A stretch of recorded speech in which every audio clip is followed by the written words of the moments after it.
Contender Series Week 9 breakdown. No time to waste. Let's get right into it. The lines were a little bit late coming out today, so we're just going to blast through these here. Let's start with... that's not the one I want. Sorry, guys. Let's start with Rafael Pergentino versus Luke Fernandez.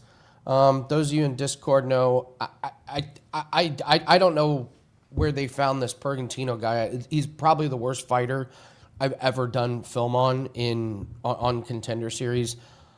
I'm at a loss for words. This guy, I mean, yeah, technically he's undefeated, but these are some of the worst fights you've ever seen. In his last fight, he was actually basically getting knocked out at the end of the first round. He collapsed on top of his opponent, but his opponent was so bad he was gassed out, and then he gets this just terrible rear naked choke. It was the weirdest fight. I don't know what he's going to do in this one. At face-offs, he looked absolutely terrified. He looked overmatched. I think this ends early. Luke Fernandez is a big favorite. This is a guy who can grapple and knock people out. He's won grappling matches, plenty of them, and he's got finishes. He's just a superior athlete, a superior fighter, and we talked about this. This is the ring girl in the league that Pergentino fights in. It's like someone said in Discord. They're in the corner of a gym with this person as the ring girl. It's really quite something here. So Fernandez round 1. Fernandez by everything. Donavon, Hedrick, and Diaz. Really good fight here, and the odds kind of suggesting it. Diaz is an interesting one because he's 15-5, but we haven't seen him in a while. So he lost to Jailton Almeida grappling. Okay, no shame. But then he loses 2 in a row in Brave. To be honest, he did not look good against this Luis Cato. Now this guy's a good fighter, but he really kind of dominated Diaz. And so then he fights this guy, record ineligible, 30-second win. And then he fights this Daniel Oliveira. This fight was an absolute joke. Diaz walks over and basically pushes him down and jumps on him and chokes him out. And then we just don't see him for 2 years. He has a bunch of these canceled fights.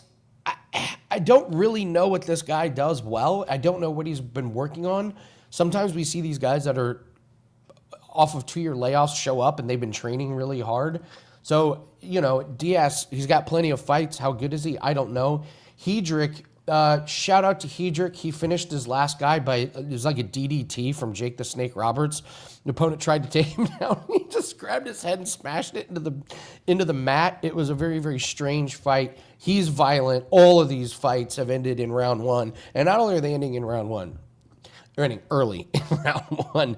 So I gotta think that this fight is going to be violent. And then I watched them at face-offs, and anytime you get these two guys at Contender Series where they mean mug each other and they have a very intense face-off, I'm looking at unders because they know they're coming to kill or be killed. They need to impress Dana to get a contract. So I will lean ever so slightly on Hedrick just because I don't like this 2-year layoff from Diaz, and last time he fought guys with a pulse, he lost. So I'll lean Hedrick, but unders is definitely the way to go. Rodriguez and Roque. Rodriguez. So he was on The Ultimate Fighter. I watched him, and listen, he lost in a very close fight to Joseph Morales, and Morales ended up going on and winning the whole thing. So take that for what it's worth. Anytime you see a loss on The Ultimate Fighter, you're like, hey, how good is he? He's good. He's real good. I like his movement on the feet. He does some really good level changes to get his head off the center line, up and down. He's very, very quick on the feet. I actually think that's what's going to be the difference maker in this one. Roque, he's good. He's got power. I'm not really sure how good the level of competition is, even though he's fought some guys that have good records. I'm not really sure he's fought anybody this good. He's coming off a really nice knockout against a guy that was taller than him. But I just think Roque's not fast enough. I think Rodriguez is just going to be a little bit better on the movement. He's going to be able to avoid the punches, and Rodriguez is going to be able to land them just because he gets to the different angles. Should be a close one, but don't be surprised if Rodriguez kind of puts on a really good striking clinic in this one. Flyweight, so I'm not really sure if I like the over or the unders in this one. Real quick, $5 best bet is up. You guys know every Tuesday on Contender Series, my $5 play is on Contender Series. Easy win last week on Contender Series, and we got a 5% UFC that cashed on Saturday. We have a 5% bet that is up now for this Saturday, so let's cash tonight. Let's get the week off to a good start in MMA, and then we'll get after it on Saturday. And you guys know, always got to be at the live show. Tuesday night live show, watching Contender Series with myself and Jim is one of the highlights of the week. It's absolutely fantastic. So much fun. So make sure you join us. That's on the Winning in the Shadows YouTube channel, starting at 8 o'clock Eastern. Come in a little bit early. Cast some live bets with us. Live bets have been absolutely fantastic. So looking forward to another big Tuesday night. All right, next fight. We are going to, sorry, I'm doing the time codes here. We're going to Adrian Luna, Martinetti, and Mark Vologdin. And so Martinetti, he's long. He's got really long arms. He's taller. Long arms, long legs compared to Vologdin. And he knows how to use them. Sometimes you see these long, lanky guys, and they don't really know what they're doing. But he does. He uses his jabs really well. He uses his kicks really well. And this guy's really good on the ground. And that's going to be the story of this fight. Vologdin, 12-3-1, good record. He's shorter and stockier, but man, he's got really good power. It's Vologdin on the feet, or it's Martinetti on the ground, I believe. So, you know, where do you lean? I think I'd take a stab at Martinetti, but it's certainly not the most confident, play I've ever had. I just think this is going to be a really good one. Don't be surprised if this one doesn't go the distance just because Vologdin can get inside and he can knock anybody out. He also showed a nice arm triangle win in his last fight, got on top of a guy and choked the guy out. But I think Martinetti's really good at using his length and his distance, and Vologdin's going to have to take some chances to get inside. If he connects, it's going to be lights out, but I don't know. I don't know if he can get there or not. It should be a good fight to watch, though. And finally, they have this build as the main event. Lucas Caldas and Zaynukov. So you got a Magomed.